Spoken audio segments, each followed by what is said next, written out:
toutes les pièces du puzzle ne sont pas encore entièrement réunies pour déterminer qui est le commanditaire de l'assassinat de Martinez Zogo. Mais l'enquête ordonnée par le président de la République a permis l'interpellation de quelques suspects qui sont en ce moment en exploitation. Crime économique, un baron du régime a été condamné cette semaine à 30 ans d'emprisonnement ferme. C'est depuis 4 ans que l'ancien ministre Alain Edgar Mebongo est au Niouf, happé par les serres de l'épervier. Mesdames, Messieurs, bonjour, bienvenue à la rétrospective de l'information, le rendez-vous des faits marquants de la semaine.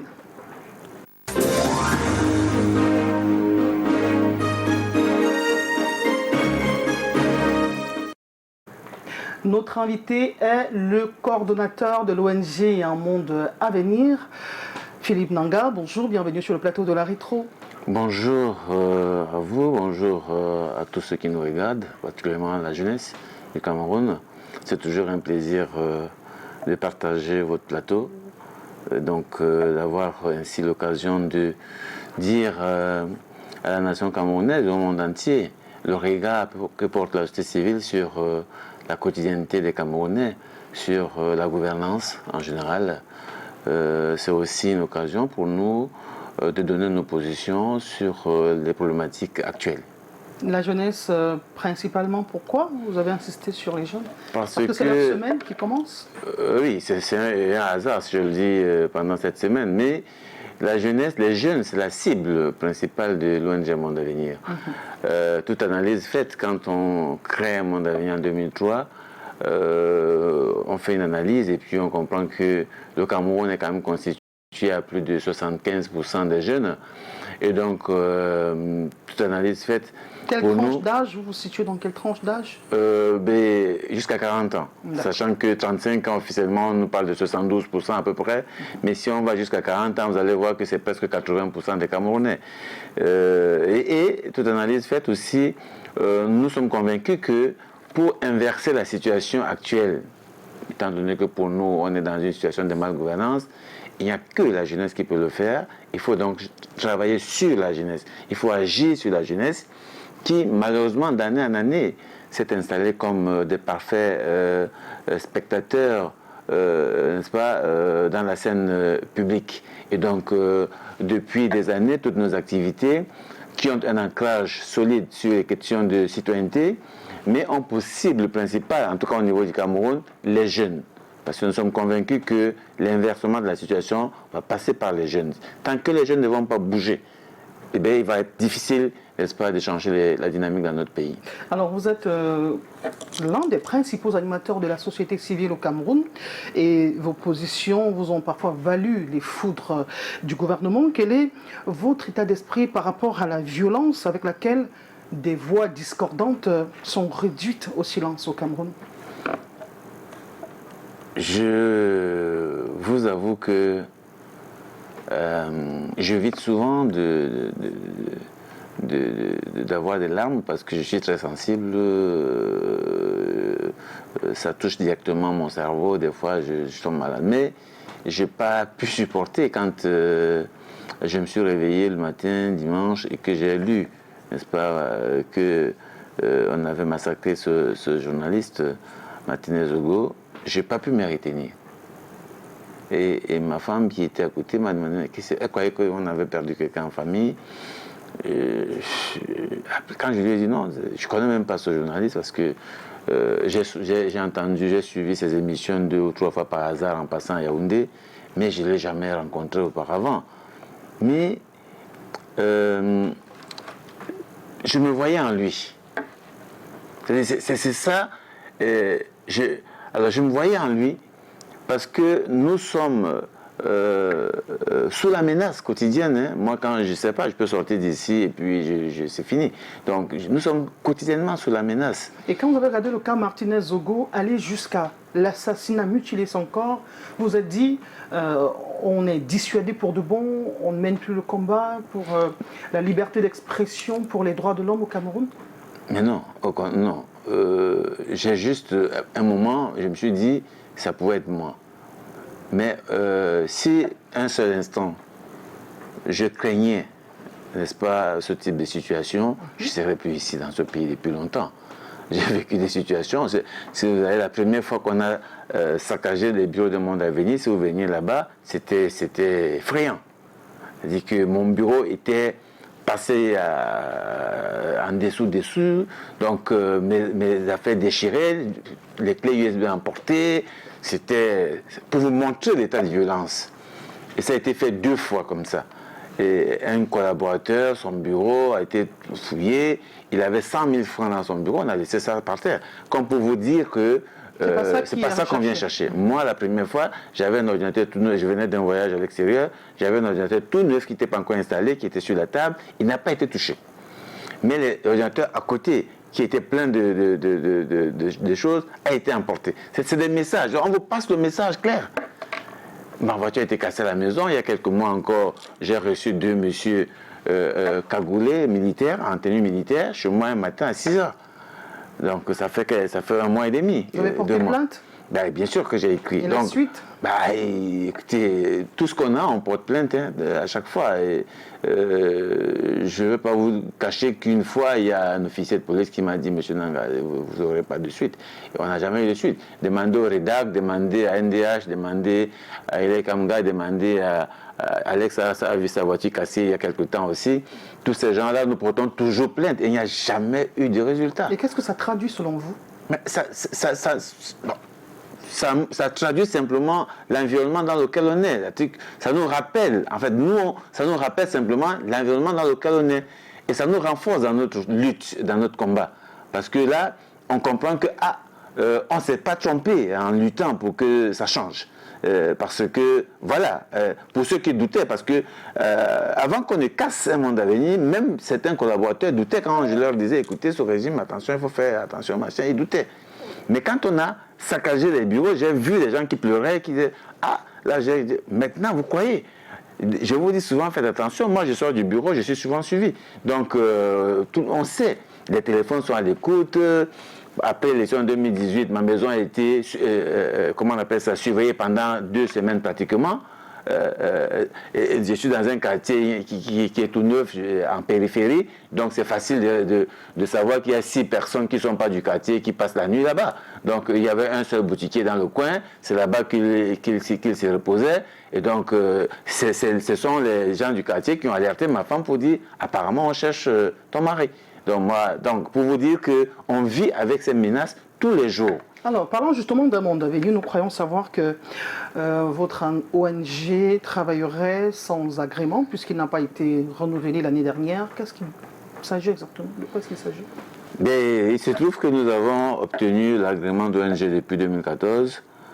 Et normalement, la loi dit que l'agrément est délivré pour 5 ans renouvelables. On ne dit pas, il n'y a rien, il n'y a pas de condition pour renouveler. Donc, nous, on a été surpris il y a 2 ans. On a reçu un courrier du ministre de l'administration territoriale, M. Tangandi, qui nous disait nous devons fournir un dossier, une demande de renouvellement de notre agrément, au risque de nous voir suspendus. Bon, ok. On s'est renseigné, c'est quoi, qu'est-ce qu'il faut et tout. Ils nous ont dit qu'il faut refaire un dossier, un peu comme si on redemandait encore l'agrément, alors que là, on ne dit nulle part ça. Nous avons refait un dossier, on a déposé. Et donc, un jour, j'ai reçu un coup de fil Luminat qui me disait, on a reçu le dossier, vous pouvez envoyer-nous ça. C'était un peu comme un contrôle, c'était un peu bizarre. On nous demandait des choses qu'on ne demande pas, la liste des gens qui participent à nos activités, avec les numéros de téléphone et les signatures, machin. Je leur ai dit, écoutez, je ne peux pas, un Monde Avenir déroule chaque année des dizaines d'ateliers et de séminaires. Nous touchons, des fois, il y a des années où on touche 2000 personnes avec nos séminaires. Vous voulez que je vous envoie les déchets des 2000 personnes avec leurs signatures et tout, et puis ça renvoie à quoi? C'est quoi? C'est un audit? C'est quoi? Qu'est-ce que le MINAT veut? Après, quand même, on s'est entendu sur le minimum, on a fourni tout ça. Et depuis, blackout. D'accord. Alors, naguère, il y a une certaine presse qui était considérée comme soutien au relais de l'opposition au Cameroun, mais de plus en plus, on taxe les ONG d'être de recevoir des subsides de l'étranger pour déstabiliser le Cameroun. Comment vous réagissez à cela? Bon, c'est un faux débat, ça s'est dépassé. Je crois que les citoyens camerounais ont compris que c'était des faux trucs. Du moment où des financements viennent de l'extérieur, est-ce que l'État ne devrait pas, de temps en temps, avoir un peu de l'œil sur la provenance, sur mais ils savent d'où ça vient, puisque aucun financement ne peut venir de l'extérieur sans que le Cameroun soit informé, vous le savez bien. Vous ne pouvez pas recevoir l'argent de la France, même de votre frère, sans que le gouvernement soit au courant. Vous le savez. Donc, ça n'est pas possible, comme vous disiez, qu'il y ait des soupçons. Puisque même si votre propre frère vous envoie 1000 euros, le gouvernement sera au courant. Ça passe pas, sauf si ça passe par la poche de quelqu'un. Mais si ça passe par la banque, ce qui est le cas chez nous, le gouvernement est au courant. Et c'est qui a envoyé. Donc, il y a la trace. Donc, il n'est pas possible de nous opposer à ce genre d'accusation. Étant donné que nos projets sont connus, c'est l'Union européenne, c'est l'ambassade des États-Unis, c'est le Haut-Commissaire du Canada. Donc, ce sont des partenaires du Cameroun qui financent également le gouvernement du Cameroun. Si on accuse les ONG de recevoir l'argent extérieur et que ce n'était pas une bonne chose, eh bien, il faut commencer par accuser le gouvernement qui reçoit des centaines de milliards de francs chaque année de ces mêmes partenaires. Pourquoi est-ce que le gouvernement accepte de recevoir l'argent des États-Unis, de la France, du Canada, de l'Union européenne, des milliards de francs, et ne se sent pas à l'aise que ces mêmes partenaires financent à quelques dizaines de millions de francs, n'est-ce pas, les ONG? Merci beaucoup. On a planté le décor, on vous a dit à l'entame. Martinez Zogo, ces assassins courent encore en dépit de l'enquête qui a été ouverte. Mais on se souvient, il y a 2 ou 3 jours, une crispation de l'opinion sur un citoyen camerounais, Jean-Pierre Amougou Belinga pour le citer. Certains l'annonçaient au secrétariat d'État à la Défense. On a même fait le film de son arrestation. Nous sommes allés à la source de l'information pour informer l'opinion, pour leur donner la vraie information. Nos équipes ont campé de nuit jusqu'en journée. Nous vous proposons le film de cette journée avec Arnaud Gueffak. Moins de 24 heures chrono pour ce feuilleton tourné entre fiction et réalité. Coup d'envoi donné hier à 17h. Un communiqué du secrétaire général de la présidence de la République fait le point de l'enquête conjointe police-gendarmerie relative à l'assassinat de Martinez Zogo. À peine quelques heures pour saluer ce geste venu de la haute sphère de l'État. Vers 19h, on découvre sur la toile que Jean-Pierre Amougou Belinga est convoqué au secrétariat d'État à la Défense 7, chargé de la gendarmerie, pour ce vendredi 8h30. L'opinion s'embrasse. D'un côté, ceux qui jubilent d'une mise en cage programmée du suspect numéro 1, désigné à tort ou à raison sur l'affaire. De l'autre, les proches du patron du groupe L'Anecdote dénoncent une manipulation orchestrée par ses détracteurs. Vers 22h, sur les réseaux sociaux, les nouvelles sont plus chaudes. On annonce son arrestation et son audition en cours au CED. Nuitamment, nous nous déployons d'abord au CED. 0 mouvement capable de renseigner. Un détour à la Légion de gendarmerie du centre où se déroulent depuis le début les auditions. Calme plat. Il est 23h30. Direction Sam au siège de Vision 4. Aucun signe révélateur. Prochain escale Mvan, lieu-dit entrée complexe Béac. À l'entrée de sa résidence, un dispositif sécuritaire impressionnant. Toute la nuit, la résidence est sous haute sécurité. Impossible pour nous d'y accéder. Les sources dignes de foi l'annoncent à l'intérieur. Nous y campons pour voir plus clair. Le matin, le dispositif sécuritaire est allégé. Sur la toile, les adeptes de ces nouvelles relatives à son arrestation signent, ajoutant que l'une de ses épouses serait internée au centre des urgences de Yaoundé après un malaise. Le directeur de la structure contacté dément. Un bal sans fin de véhicule à sa résidence. À 11h, un cortège quitte son domicile. On nous signale qu'il va au travail. Direction Ouarda. Jusque-là, nous ne l'avons pas vu. À notre insistance, il nous fait d'abord cet appel vidéo à partir de ses bureaux de l'immeuble Camp que voici. Puis, l'accès pour ces vidéos de l'ambiance dans l'entreprise. Il n'est donc ni aux arrêts, ni en audition au secrétariat d'État à la Défense, chargé de la gendarmerie. 1 heure environ de travail dans son bureau. Le cortège repart, cette fois, pour une destination inconnue. Suspense à découvrir, peut-être au prochain épisode.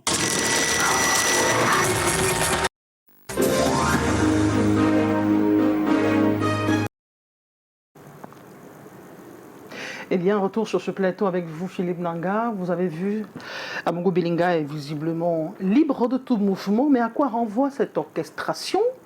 Toute la nuit, son domicile est encerclé par les éléments de force de l'ordre. Le matin, il y a le même dispositif sécuritaire, quoique amoindri. À quoi cela renvoie?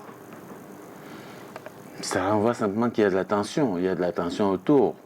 Et donc, les supputations dans les réseaux ont bien raison d'être. Parce que si on remarque que votre maison, il y a des mouvements autour, il est tout à fait normal que les gens supputent. Et donc, on peut bien comprendre que dans la toile, que ça aille dans tous les sens. Et ça renforce aussi tout ce qui est dit autour de la personne, ça, en bien ou en mal. Donc, c'est ça.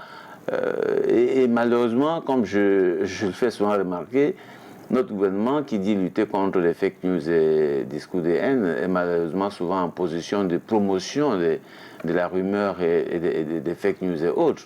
Parce que ça ne coûte rien, n'est-ce pas, au gouvernement de communiquer, de donner la bonne information. Ils sont dans les réseaux sociaux, ils lisent ce qui se dit, donc ça ne coûte rien aux responsables du CED, au secrétaire de la Défense, ça ne coûte rien à la DGSN de prendre la part, ça ne coûte rien au procureur de démentir une information. On laisse prospérer la rumeur, on ne sait pas qu'est-ce qui est vrai, jusqu'à l'heure où vous et moi, nous sommes sur le plateau, vos reporters vous disent ils ont passé toute la nuit, mais rien ne dit qu'il n'était pas au CED. Rien. Personne ne peut nous confirmer ici qu'il n'était pas au CED, puisque c'est le lendemain en journée, n'est-ce pas, qu'il se laisse voir à travers les vidéos. Mais la nuit est passée. La nuit est passée. Est-ce qu'il était au CED? Est-ce qu'il n'était pas au CED? Personne ne peut vous le dire aujourd'hui. Il y a tout un film sur les réseaux sociaux qui raconte comment il a été arrêté ou comment il aurait été arrêté. Mais vous remarquez qu'il est bel et bien en mouvement, il est souriant, il est zen et tout. Mais comme vous l'avez dit tantôt, cette présence de la police toute la nuit à son domicile, c'est un message. En communication, une image vaut bien 1000 mots. Alors, le communiqué du SGPR précise que l'enquête qui a été ordonnée par le président de la République a permis l'interpellation de quelques suspects qui sont en exploitation. Mais il n'y a pas autant de bruit sur ces personnes qui ont été interpellées. Pourquoi la personne d'Amongo Belinga? Pourquoi lui? Pourquoi le sien? Si jamais il doit être interpellé, pourquoi son cas fait-il autant de bruit? Non, parce que il y a... si je sors de cette émission, oui, je reçois un coup de fil de quelqu'un dont j'ai prononcé le nom à votre émission et qui me menace. Et qui me dit, vous allez voir, vous avez parlé de moi, vous allez voir, ou alors voilà. Je communique, je dis à mes frères, il y a tel qui m'a appelé, parce que j'ai parlé de lui, voilà, il m'a menacé. Si le lendemain on me trouve mort quelque part, eh bien les gens vont d'abord aller vers la personne, n'est-ce pas, qui m'a menacé il y a quelque temps, ou bien la personne dont le nom a été prononcé par moi à une émission. Donc c'est tout à fait logique. C'est tout à fait logique que les projecteurs soient braqués vers cette personne dont le dossier était entre les mains de Martinez Zogo. Toute cette période. C'est pas pour dire que c'est lui le commanditaire, mais c'est une piste, puisque c'est de lui dont le gars parlait ces derniers jours-là. À longueur de temps. Et donc, c'est de lui dont il disait qu'il avait un dossier dont le lendemain, il devait rendre compte de la profondeur de ce dossier. Donc, vous comprenez que, voilà, qu'il soit une cible. Oui. Voilà. Donc, ce n'est pas extraordinaire. Moi, je ne trouve pas, à la limite, oui, c'est tout à fait logique que ce soit une cible. Maintenant, quand on dit que quelqu'un peut être une cible, ça ne veut pas dire que c'est lui l'auteur du crime ou alors le commanditaire du crime. Ça, c'est clair. Mais on ne peut pas ne pas penser à lui au regard, n'est-ce pas, de ce qui s'est passé avant. N'importe qui commencerait par dire « Ah, c'est lui-là qui était, n'est-ce pas, sur la table de ce monsieur, est-ce que ce n'est pas par hasard lui ?» Donc ça, c'est tout à fait normal. Donc, moi, je crois que cette question-là, c'est tout à fait normal que les choses se passent comme ça. Maintenant, je le répète encore, il revient à ceux qui doivent communiquer de donner l'information. C'est-à-dire que c'est quand même extraordinaire dans notre pays qu'une affaire comme celle-là soit un mystère. Ça se passe partout dans le monde entier. Philippe Nanga, la police camerounaise a la réputation d'être l'une des meilleures en Afrique, pour ne pas dire dans le monde en ce qui concerne leur performance dans les enquêtes, la capacité à pouvoir détecter le ver dans le fruit. Comment appréciez-vous le timing ? Nous sommes rendus pratiquement à la 3e semaine. Comment appréciez-vous le timing de ces enquêtes ? Nous commençons à croire que, comme on disait, c'est une affaire d'État. C'est une affaire d'État, donc une affaire très complexe. Et puis on voit quand une affaire qui implique quand même le directeur des renseignements extérieurs, c'est une personnalité énorme quand même de la République qui est directement impliquée. Donc ce n'est pas une petite affaire. Donc, on comprend que c'est une affaire complexe. Ça c'est clair. On comprend qu'il y ait des informations, n'est-ce pas? Peut-être qu'on ne veut pas laisser filer et tout. Ça aussi on comprend. Et le fait Vous justement... voulez dire que ceux qui contrôlent ces informations pourraient être des suspects? C'est clair que si je m'en tiens à ceux qui ont déjà, dont l'information a été rendue publique, n'est-ce pas, par les réseaux et même RSF, Reporters sans frontières, qui confirme qu'effectivement, là, je pense qu'il n'y a plus de doute aujourd'hui que le directeur et ses adjoints, tout ça, d'autres personnes de son service, une vingtaine de personnes, n'est-ce pas, soient incarcérées pour le moment. Ce sont des personnes qui sont quand même dans les services de renseignement, qui sont à la police, donc qui sont susceptibles d'avoir la bonne information. Je crois que la complexité de cette affaire vient aussi du fait que des grosses personnalités pourraient être impliquées. Et donc, du coup, le management de l'affaire devient complexe. Je crois que on est dans une affaire qui risque de ne pas finir de sitôt au regard des personnes impliquées. Donc, je crois que c'est ça, parce que si ça avait été un vulgaire bandit, il y a eu des cas ici, des braquages et tout, 3 jours, 4 jours après, on a retrouvé les traces. Encore que, il y a quand même des indicateurs qui nous montrent que les informations sont connues par des personnes. Vous avez un collègue que je respecte beaucoup, M. Messé, qui est quand même un journaliste chevronné, qui a donné une information. Il n'a pas dit... Mon frère Xavier Messé. Il n'a pas dit à visage couvert. À visage découvert, il a dit, moi, j'ai eu l'information 2 heures après qu'il soit tué. Donc c'est facile de remonter la chaîne. Si lui, il a eu l'information, ça veut dire que d'autres personnes ont l'information. Tout à fait. Bien, on va continuer. Alors, c'est une procédure judiciaire qui a ses mots. On va en parler et chacun y a une signification particulière selon l'étape de la procédure. Janice Kamga a feuilleté la nomenclature judiciaire se fondant sur tout ce qui a été dit sur les réseaux sociaux inhérents à la supposée interpellation ou pas de Jean-Pierre Amougou Benga. Janice Kamga. Ils sont 4, unis par le crime, butin d'une opération de la première région de gendarmerie menée. La correspondance qui, selon toute vraisemblance, a déclenché l'enquête sur l'assassinat du journaliste martinez Zogo. Pour Emmanuel Ekouli, directeur de publication du journal La Voix du Centre et correspondant de Reporters sans frontières au Cameroun, la sortie épistolaire du chef de l'État vient mettre fin à des manœuvres visant à torpiller la vérité. Si c'est le président lui-même qui pense, lui, d'initier cette enquête, ça veut simplement dire que personne ne l'a fait depuis. C'est la preuve que les réseaux s'affrontent et que le président de la République étant au-dessus de tous ces réseaux-là, c'est bien le moment pour lui de reprendre la main. De cette enquête, diligentée conjointement par la gendarmerie et la police, Paul Biya en attend les circonstances ayant conduit à la mort du chef de chaîne de la radio Amplitude FM, le club des journalistes politiques du Cameroun, par la voix de son secrétaire général, y voit une appropriation du dossier au plus haut sommet de l'État. La correspondante dit bien sûr instruction du président de la République. Ça veut dire que l'affaire est vraiment sur la table du président de la République et c'est de bonne guerre. De bonne guerre pour le syndicat national des journalistes du Cameroun qui n'entend pas relâcher la pression. Nous demandons donc vérité soit mise sur la place publique pour apaiser les cœurs, apaiser la famille, apaiser la corporation. Est-ce que ce pays qui se dit démocratique a réellement besoin de la presse pour continuer d'exister? C'est une question qui reste pendante. Une autre question qui reste pendante, c'est celle de savoir à quand les premiers résultats des éléments d'enquête bien introduits qui pourraient répondre à cette question.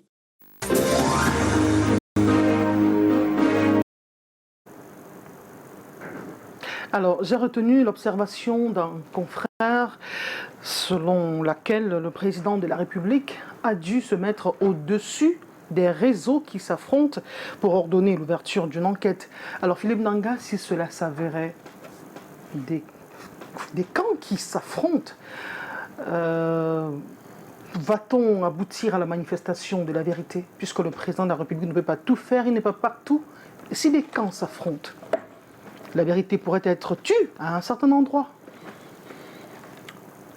Je crois que depuis quelque temps, nous le disons, dans l'état actuel des choses au Cameroun, je le dis chaque fois en interpellant les citoyens, le peuple tout entier, et en particulier les citoyens, à comprendre dans quel environnement nous sommes rendus aujourd'hui. Nous avons le président de la République qui est là, qui aujourd'hui est une personne affaibli par son âge et donc ne peut pas se déployer comme vous et moi ou d'autres personnes. Même s'il a la volonté de faire des choses, son âge aujourd'hui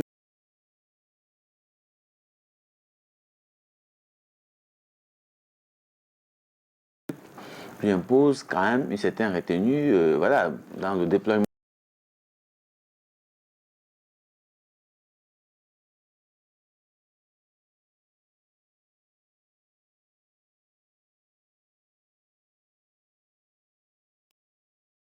Dans l'espace public. Et donc, du coup, quand on a cet âge-là, on attend que ce soit les autres qui fassent des choses. Et les autres, c'est les citoyens.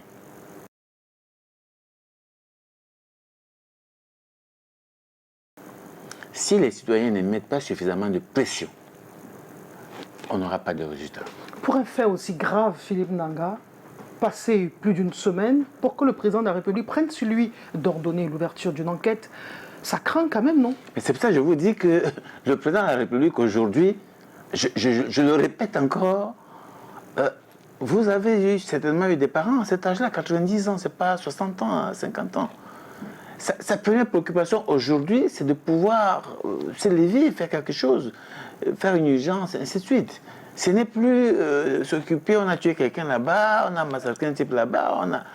À cet âge-là, on ne peut pas gérer, n'est-ce pas, certaines questions sensibles avec beaucoup d'émotions, comme vous et moi. Parce que quand même, la mémoire, le cœur, tout ça, ça a pris de l'âge aussi.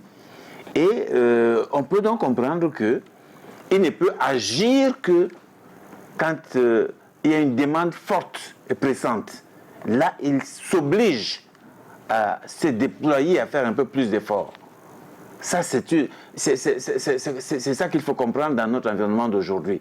Pour que le président aujourd'hui se surpasse physiquement pour agir, il faut qu'il y ait la pression. C'est tout à fait naturel. Aux professionnels de droits de l'homme, dans un cas comme celui-là, qui anime la presse, les contenus de la presse locale et même internationale, nous sommes à plus de 10 jours déjà. Le Cameroun, il y a une séparation des pouvoirs. Il y a le pouvoir judiciaire et le pouvoir parlementaire. Qu'on passe autant de temps sans ouvrir l'enquête. J'aimerais que votre réponse soit orientée état de droit, protection des citoyens. Je crois qu'aujourd'hui, on comprend simplement l'environnement aussi, qui est ce qu'il est aujourd'hui, avec son opacité qu'on a cessé de décrier depuis longtemps. Déjà, l'enlèvement de Martinez Zogo, de feu Martinez Zogo, se fait où? Devant une gendarmerie. Le minimum, c'est que le patron de la gendarmerie prenne la parole le lendemain pour s'exprimer. Le minimum. Rien. Rien.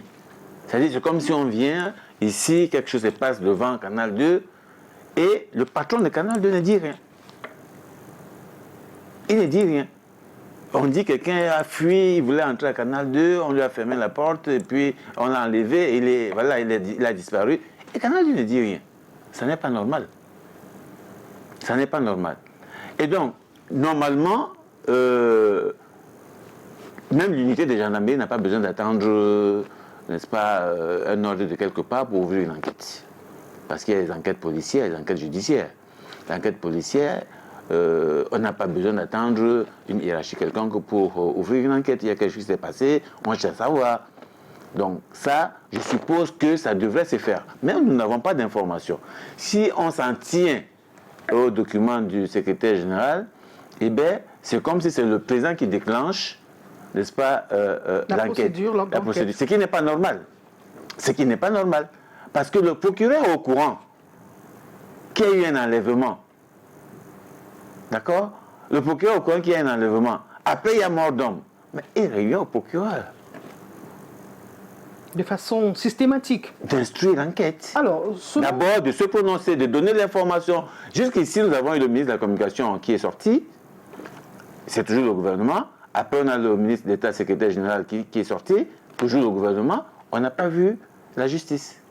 Alors, selon certaines indiscrétions, Philippe Nanga, la famille de Martinez Zogo n'entendrait pas récupérer son corps sans que la vérité soit manifestée sur les commanditaires, les complices de l'assassinat de leur fils.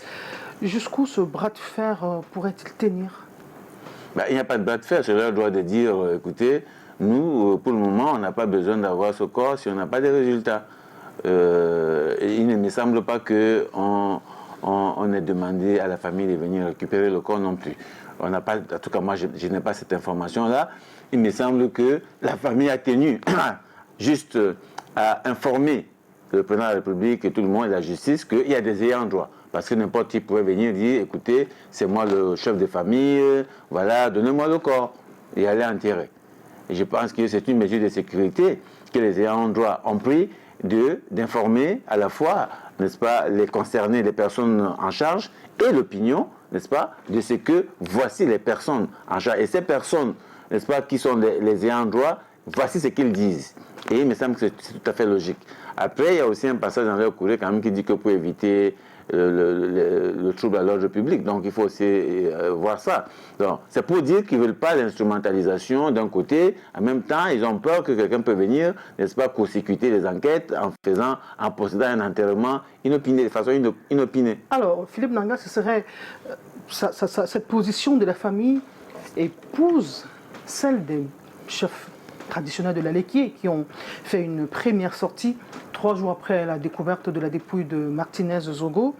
J'aimerais que vous réagissiez sur le volte-face opéré par ces mêmes chefs qui, selon le communiqué qui a été rendu public par ces chefs-là, ils expriment, ils soutiennent que leurs propos ont été un peu plus forts que leurs pensées. Des deux sorties, laquelle vous semble plus proche, plus logique? Non, on dit souvent la première sortie, le premier réflexe sommaire. Donc, le premier courrier est, il me semble, je voulais parler davantage des crédibilités. Bien sûr, parce qu'il est naturel, il est plein d'émotions. Et voilà, donc les gens expriment avec sincérité ce qu'ils ressentent. Mais il se trouve qu'on est justement dans un environnement, comment on va dire ça, de terreur, de menaces.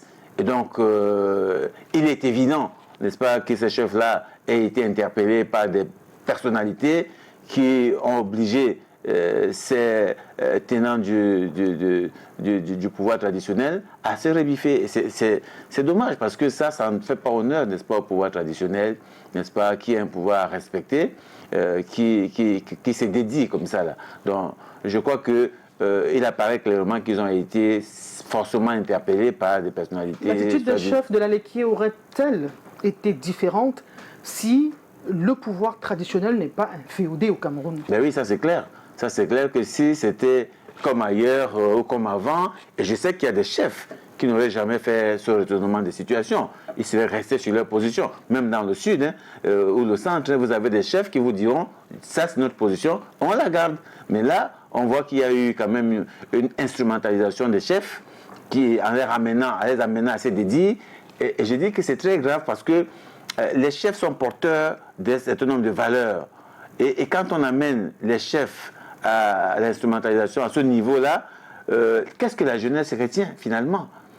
Est-ce que les chefs restent des référents sur le plan traditionnel? Est-ce que les chefs restent des référents porteurs de certaines valeurs?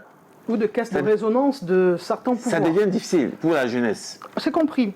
Edgar Alam Bengo, ancien haut commis de l'État, est désormais fixé sur son sort. Il écope de 30 ans d'emprisonnement ferme, son épouse de 10 ans, au terme d'une audience très courue au tribunal criminel spécial à Yaoundé. Arnaud Guefak. Accès à l'audience refusée aux journalistes, mais information glanée. 5 accusés, acteurs principaux de ce feuilleton judiciaire. Le procès bouclé nuitamment ce mardi au tribunal criminel spécial révèle pour chacun une condamnation. D'abord, Edgar Alam Bengo, non coupable de détournement de 196 milliards de francs CFA. Mais sa culpabilité est établie sur le blanchiment de capitaux, surfacturation et détournement des biens publics. Le tout évalué à 23 milliards 800 millions de francs CFA. Verdict, 30 ans de prison ferme. Une des condamnations les plus sévères du tribunal criminel spécial à l'encontre d'un gestionnaire de la fortune publique. Ses collaborateurs Maxime Banguet et Ghislain Boutoué comme chacun de 25 ans. Ils sont tous deux coupables de corruption, complicité de détournement et blanchiment aggravé de capitaux. Bernadette Mbongo, elle, est condamnée à 10 ans de prison et Victor Meignet à 9 ans. Retenus contre eux, la complicité de détournement, la complicité de corruption et blanchiment de capitaux.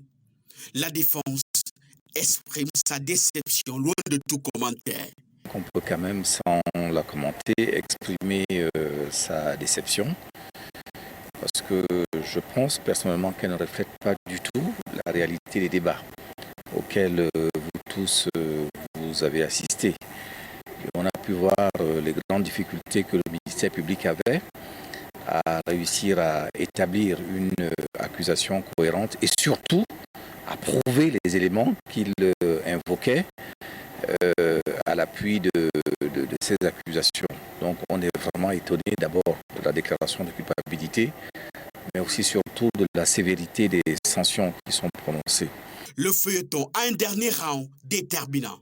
La défense a fait le pas nécessaire. Nous nous sommes déjà pourvus en cassation, ce qui est l'étape suivante pour espérer que la Cour suprême liera le droit.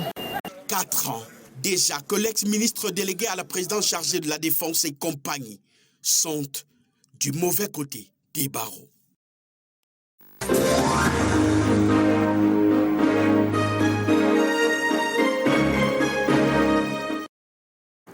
Philippe Nanga, serait-on arrivé là si l'article 66 de la Constitution était renforcé par un décret d'application prévu à cet effet?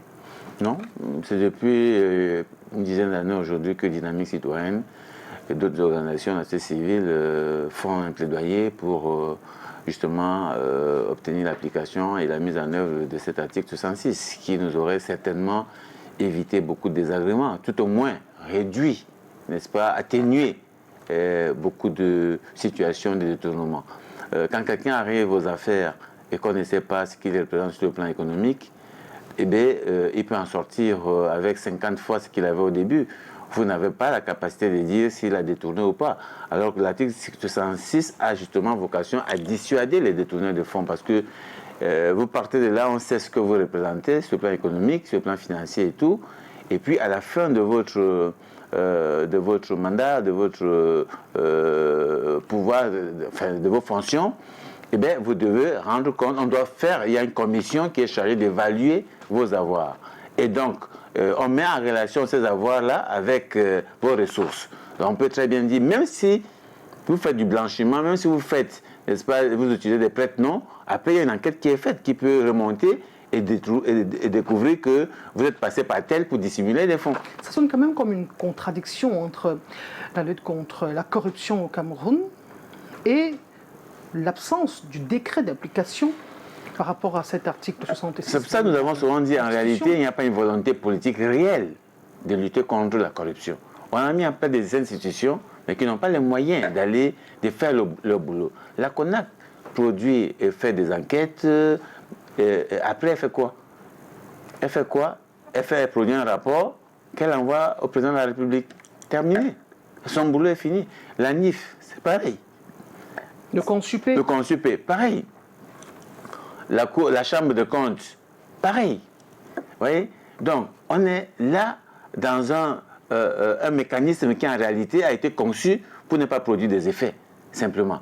Donc, du coup, on peut observer qu'il n'y a pas une réelle volonté politique. Parce que s'il y avait la volonté politique, on aurait mis en place un mécanisme lié à l'article 66, qui est très dissuasif, ça il faut le dire, qui est très dissuasif, ça aurait limité davantage, on aurait mis en place une CONAC avec des moyens coercitifs, pas un instrument qui est là simplement à collecter des informations et à rendre public et à envoyer l'information auprès du président de la République. On aurait eu non pas une chambre de comptes, mais une cour des comptes, c'est-à-dire un mécanisme qui peut non seulement faire des enquêtes, mais aussi, n'est-ce pas, ouvrir une instruction sur les personnes indexées. Pour le moment, on est loin de là. Donc ça montre que la question de la lutte contre la corruption, en réalité, le Cameroun a encore du chemin. Revenons sur l'affaire Edgar Allan Bengo. Il y a une opinion qu'il a présentée à tort ou à raison comme le dauphin du président Paul Biya. Comment analysez-vous sa déchéance? Mais moi, je le dis souvent, au moins ce qu'on retiendra de M. Biya, c'est que c'est quelqu'un, visiblement, qui ne s'est pas prémuni, alors qui ne s'est pas muni de ce genre d'idées, hein, de préparer quelqu'un, ou voilà. Et, tel que vous regardez la gouvernance de M. Biya, au contraire, chaque fois que vous vous êtes fait remarquer, on vous a cassé. Donc pour dire que...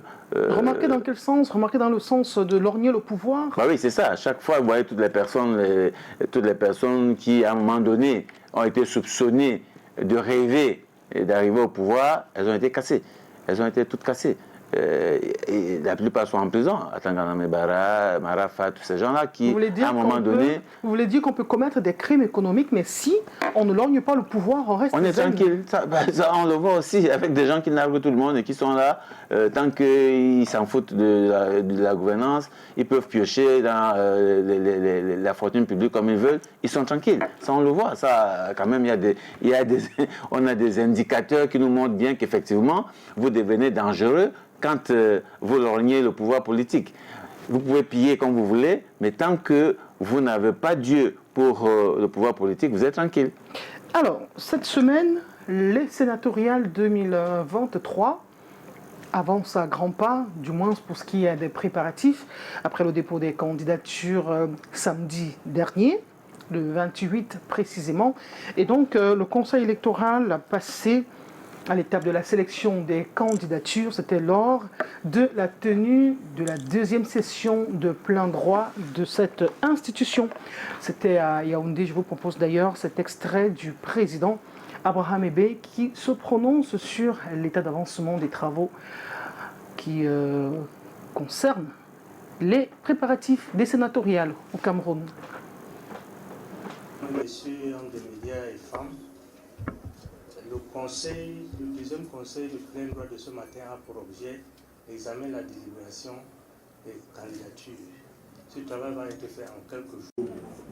Vous serez informés à la fin des travaux des listes qui ont été acceptées. Et M. le directeur général des élections va s'occuper de la publication des listes rejetées. Je vous remercie. Ladies and gentlemen of the press, the second session as of right, which is holding this morning, is intended to examine and deliberate on the candidatures that have been sent forward to us. At the end of the process, the board will publish the list of accepted candidates, and the Director General will establish the list of rejected candidates. All of this will be done in a few days. We have a few days to do this work. At the end of the session, we'll inform you to come back so that we'll read the list of those candidates that have been accepted for the senatorial elections of 12 March 2023. Thank you.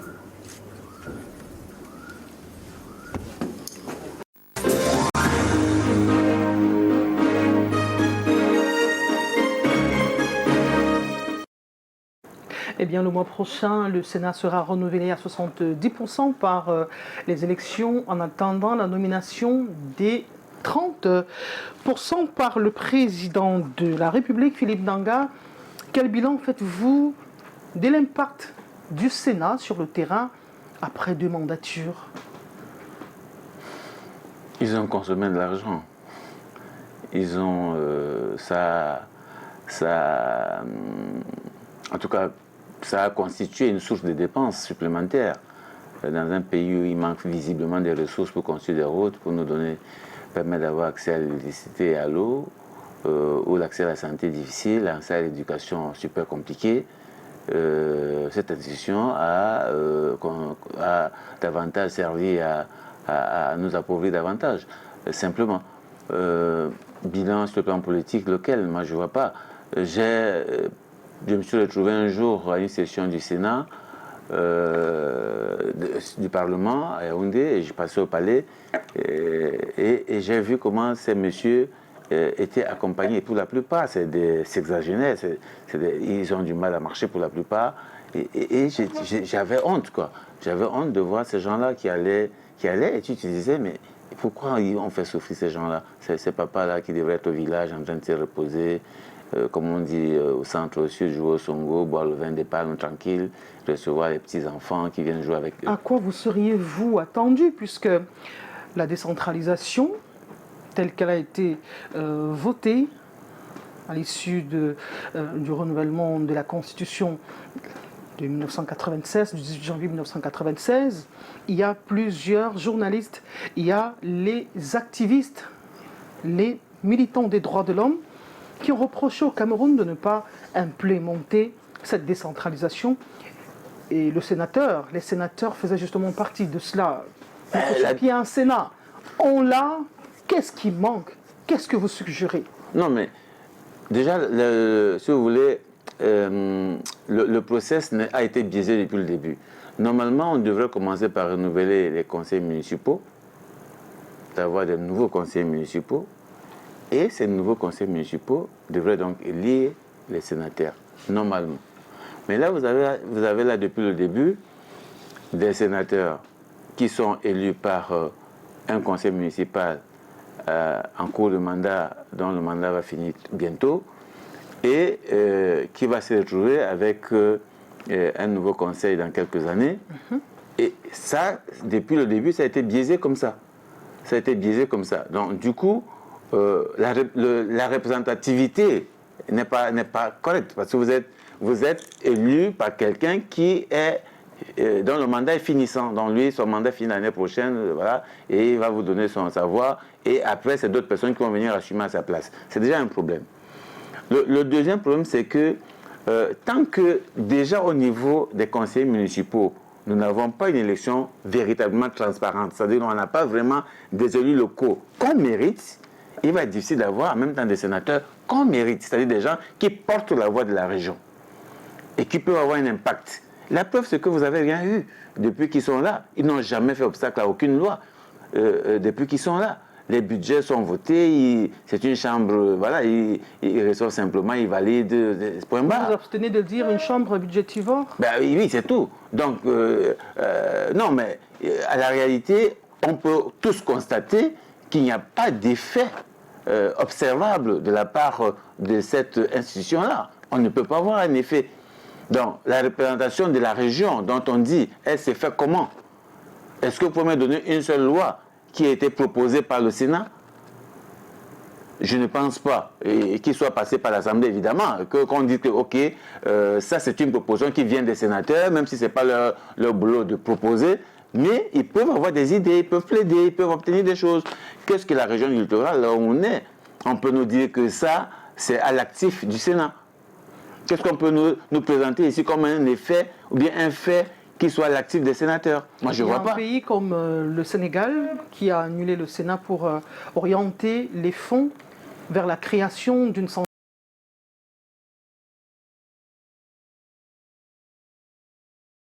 solaire pour permettre aux citoyens d'avoir c'est plus simple. Je pense qu'il ne faut pas copier des choses, bien faire des choses parce qu'on veut faire. D'accord? Mais on peut mieux faire. Il faut que ce soit efficace, justement. On ne demande pas d'annuler le Sénat, mais mieux faire, ça veut dire rendre efficace. Alors, tant qu'on ne peut pas observer l'efficacité d'un mécanisme, il vaut mieux justement ne pas l'avoir. Or, pour l'instant, on ne voit pas l'efficacité de ce mécanisme-là. Voilà. On a compris. Eh bien, nous allons évoluer avec toute une autre actualité. L'augmentation du prix du carburant à la pompe, la conséquence de la réduction de la subvention des produits pétroliers raffinés à la pompe, et justement qui a donné lieu à diverses réactions. Et bien, Catherine Mokouri.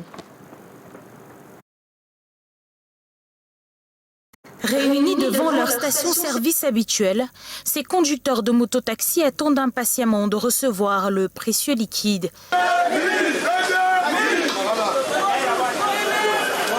Au lendemain de l'augmentation du prix du carburant, les réactions sont mitigées. Bon oui, j'ai essayé de suivre les informations. Bon, j'ai quand même compris par rapport au problème sur lequel le gouvernement a décidé d'augmenter le carburant. Et je suis parfaitement d'accord. Bon, nous n'avons pas le choix, on va faire avec, on n'a pas le choix. On ne comprend rien, on ne sait pas pourquoi ils ont augmenté le carburant.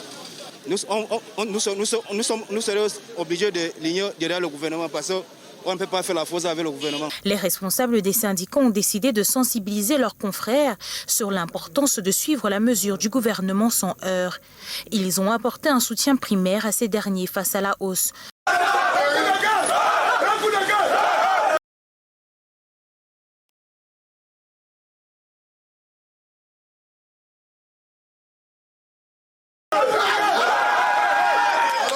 Leader des mototaxis dans l'arrondissement de Douala 4, Blaise Simplice affirme que leur plaidoyer a été entendu via cette hausse minimum, loin de la grosse marge qu'ils craignaient 2 mois plus tôt. Hier soir, nous avons été surpris qu'au lieu de 1300 francs ou de 700 ou 600, le président de la République a pu augmenter 100 francs. Ça a été une joie. Et nous remercions d'abord le chef de l'État de voir penser à la population camerounaise, surtout ceux qui exercent dans le domaine de matériel roulant qui est moto et taxi et bus, minibus. Le message que nous passons aux syndiqués aujourd'hui, c'est que tout le monde s'aligne comme d'habitude, met son carburant et va faire son travail. Dans un État, c'est l'État. Il n'y a personne qui est plus fort que l'État. Nous sommes là pour la paix et rien que pour la paix. Nous avons puisé de nos fonds, que chacun puisse bénéficier du peu qui peut bénéficier. Nous sommes en train de faire consommer chacun 2 000 francs. Ça va leur permettre ce soir ou demain matin de travailler les 2 000 qui peuvent leur donner 4 000, 5 000 pour que ça puisse renforcer le peu qu'ils ont dans la poche. Un mouvement qui s'est opéré dans les autres arrondissements de la métropole économique.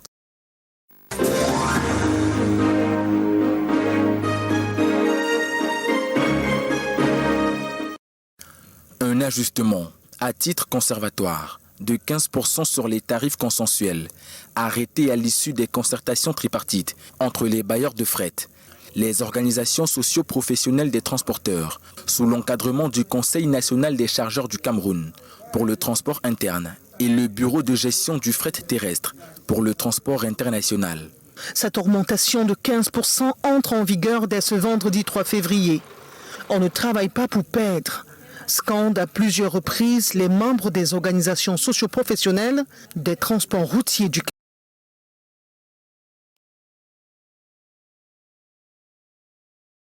Cameroun, qui se sont réunis à Douala 24 heures après l'entrée en vigueur du réajustement des prix du carburant à la pompe. Avec la flambée des prix, l'inflation qui va de toutes parts, je crois que les transporteurs se retrouvent dans presque l'incapacité de fonctionner. Et c'est d'où notre réunion d'aujourd'hui pour essayer de trouver une solution à nos propres problèmes. Pas de grève. L'intention d'arrêt d'activité en guise de riposte est désamorcée par les leaders. Nous nous sommes débrouillés pour qu'ils ne s'arrêtent pas parce qu'ils étaient prêts à s'arrêter sous prétexte qu'ils ne peuvent pas travailler à la paire. Les partenaires tchadiens, clients du corridor Douala-N'Djamena, consomment en moyenne 2000 litres de carburant sur le trajet. Ils invitent leurs transporteurs à respecter non seulement le tarif homologué, 3 300 000 francs CFA, mais d'y ajouter 15% au dit tarif.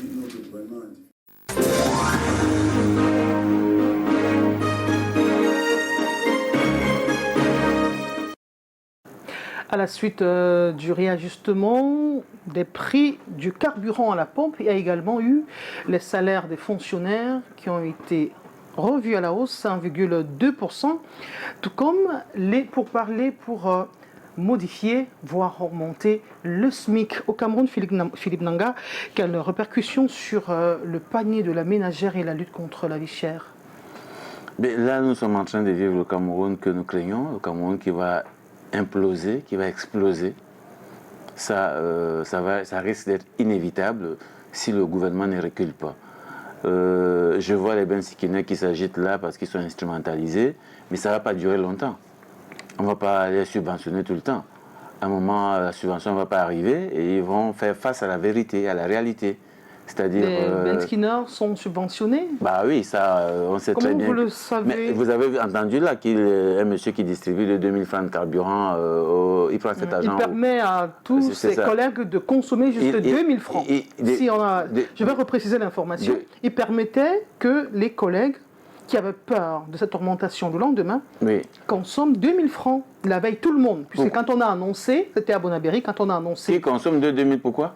Si quelqu'un veut consommer 5000, il consomme. Il n'y en aura pas suffisamment pour tout le monde. Donc c'est parce qu'il n'y avait pas de carburant. Non, pas parce qu'il n'y a pas de carburant. On avait peur de consommer beaucoup plus cher le lendemain, puisque le réajustement entrait en vigueur le 1er février. Et donc le 31 janvier, il y avait la ruée vers les stations d'essence.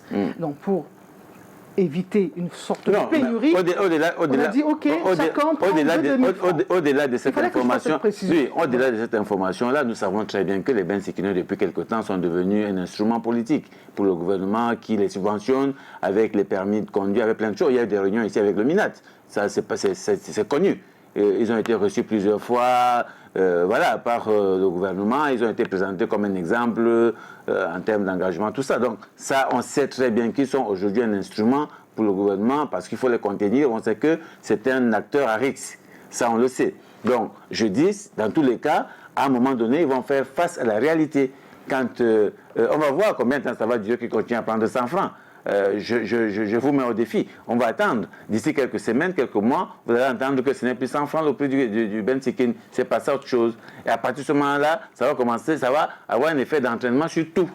SMIC à 41 000 francs, un peu plus. Bon, c'est pas encore un acquis, mais c'est une insulte. Ça reste une insulte pour un pays comme le Cameroun d'avoir un SMIC à 41 000 francs quand les pays voisins qui n'ont pas les mêmes ressources que nous sont à 60 000, 75 000. Je pense que c'est une insulte, il faut qu'on dépasse ce niveau-là. Comment le comprendre si on a plus de possibilités que les autres, plus de potentiel? On est locomotive de la sous-région, mais qu'on est l'un des plus petits SMIC. Comment on explique? On explique ça parce qu'il y a une clique des personnes qui s'est accaparé de nos ressources. Vous avez présenté là tout à l'heure un monsieur qui est poursuivi pour avoir détourné des dizaines de milliards de francs. C'est de l'argent liquide, c'est notre argent. Alors, ces gars, ils conservent l'argent pour eux et nous, on doit, n'est-ce pas, payer le prix. C'est ça. C'est pour ça que nous sommes dans... La misère est un instrument. Nous avons un système de gouvernance qui utilise deux éléments pour se maintenir au pouvoir. Institutionnaliser la misère et réprimer, faire la répression. Ça, c'est comme ça. Donc, tant que les gens sont dans la misère, ils ont très peu de capacité à se mouvoir, à se déployer et donc à s'engager dans des activités de revendication. Ça, c'est connu, ce sont des méthodes répressives connues dans les dictatures. C'est pour ça que vous voyez qu'ils ont du mal à procéder à des augmentations parce qu'ils pensent toujours que plus les gens ont des moyens d'assurer déjà leur survie, plus ils auront d'autres marges, n'est-ce pas, de moyens pour investir sur d'autres choses. Ils n'en veulent pas. Ils n'en veulent pas. Et dans tous les cas, ce pays va imploser, exploser, tel que nous sommes en train de voir les choses, n'est-ce pas, venir avec... C'est pas votre souhait, n'est-ce pas? Évidemment que ce n'est pas mon souhait. C'est pour ça que chaque fois, nous appelons le gouvernement à faire attention. Vous ne pouvez pas... On nous parle de subventions. Nous avons démontré par des calculs qu'en réalité, le gouvernement ne subventionne pas les produits pétroliers. C'est une poche n'est-ce pas, de détournement des fonds, simplement. Une dernière question pour sortir. On nous fait des grands signes au niveau de la réalisation. Le stock de la dette du Cameroun aussi entre 12 000 et 13 000 milliards de francs CFA. La pression du Fonds monétaire international qui demande au Cameroun d'arrêter les subventions des produits pétroliers vendus à la pompe. On est sur un ajustement structurel depuis juin 2017. Mais en même temps, on a pris de l'argent au FMI. De plus en plus, on en prend pour pouvoir joindre les deux bouts. On n'est pas suffisamment liquide. Mais d'un autre côté, la CONER vous dit, du fait de la corruption, on a perdu près de 10 000 milliards de francs CFA. Comment freiner les 4 fers? C'est vrai que Transparency International a dit le Cameroun en matière de corruption est resté stable, 142e rang mondial.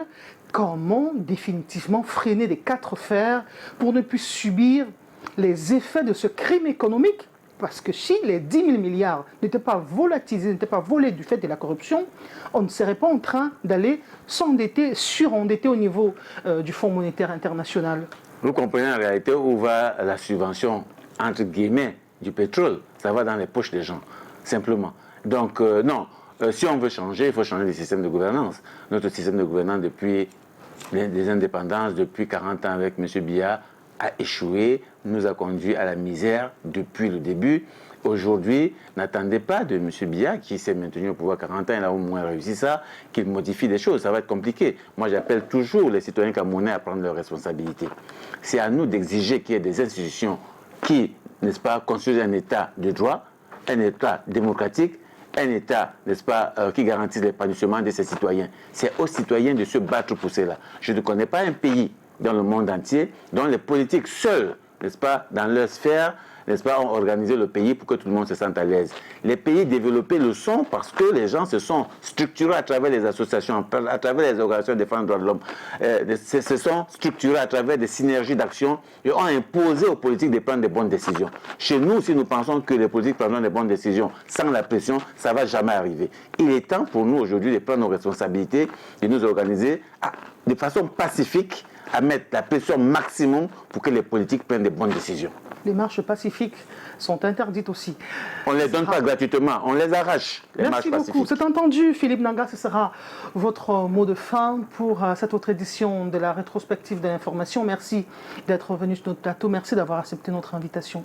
Merci à vous de m'avoir permis aussi de donner le point de vue de la société civile sur les questions qui gouvernent la société camerounaise. Je rappelle, vous êtes le coordonnateur de l'ONG Un Monde à venir. Mesdames, Messieurs, merci d'avoir été des nôtres. Merci de nous témoigner votre fidélité d'un dimanche à un autre. Vous êtes toujours plus nombreux à nous soutenir, à nous regarder.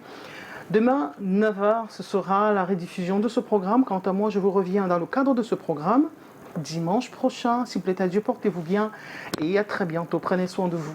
Au revoir.